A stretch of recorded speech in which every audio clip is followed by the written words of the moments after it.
Mesdames, Messieurs, bonjour et bienvenue sur Tour de l'actu.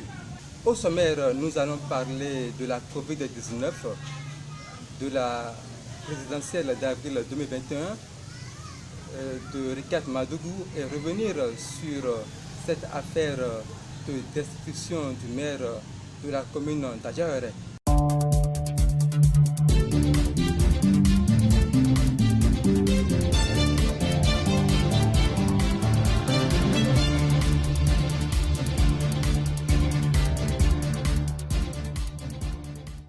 Bonjour Bédos.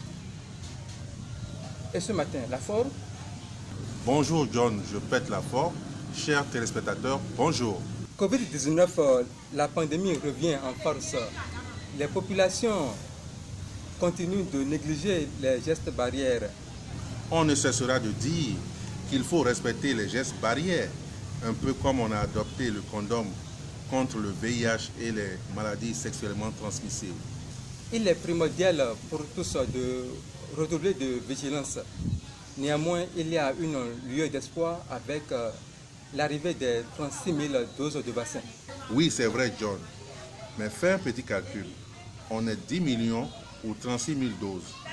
Certains seront obligés d'attendre que d'autres doses arrivent. En tout cas, le début de la campagne présidentielle, c'est pour le 26 mars prochain et le Covid-19 bat son plein. Comment faire pour que la campagne ne soit pas encore une source de contamination à grande échelle? Il faut dire que le problème se posera surtout au niveau du porte-à-porte et des meetings. Donc je demanderai aux spécialistes du porte-à-porte de ne pas entrer en contact avec les populations, de juste glisser les messages sous les portes et que ce qu'ils ont demandé se fera. Restons dans le cadre des mêmes élections pour vous dire que l'ONG Africa Signature appelle à la paix, à la quiétude au sein de l'opinion. Nous sommes des frères, il faut que cela reste ainsi, même après les élections. Chers téléspectateurs, l'ONG Africa Signature vous appelle à la paix et encore à la paix. Sans paix, on ne peut pas développer notre pays.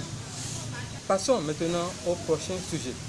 Comment on peut expliquer cela, Bédos? Irénée Agossa qui tend la main aux démocrates. Il faut dire que c'est honorable et c'est ce qu'on devrait voir de plus en plus au niveau des opposants. Alors si les démocrates sont réellement des opposants comme Irénée Agossa, ils devraient prendre cette main-là. Et que devient la lutte de Rikia Madougou dans tout ça? Elle qui semblait bien partie, elle se trouve aujourd'hui moins lotie au sein de l'appareil. Quelle leçon peut-on en tirer? Rikia Madougou a mangé piment dans sa propre bouche et maintenant ça brûle. Oh, grande justice, pardonnez-lui. Ou même vous savez que bouche de femme ne porte pas caleçon.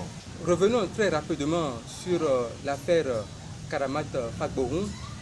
5 conseillers du bloc républicain de la commune d'Adjaouéré sanctionnés avec 1 an d'exclusion et 10 ans d'inéligibilité pour leur implication dans cette affaire de destitution du maire.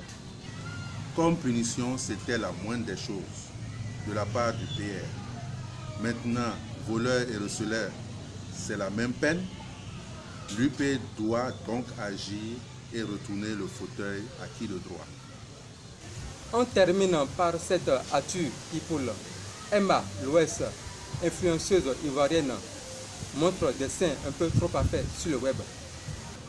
C'est beau, c'est de l'art, mais pour les bébés et les vieux pères gâtés qui vont téter ces seins-là, est-ce que ça sera du lait pur ou du lait au silicone? Ce sera tout pour ce numéro. Chers téléspectateurs, si vous avez aimé, faites-nous le savoir. Faisons un coucou à Franco Benin Group, un de nos partenaires. À contacter pour vos achats de parcelles. N'oublions pas, avant de partir, de faire un coucou à notre cadreur Ken Abraham, celui qui nous gratifie de belles images.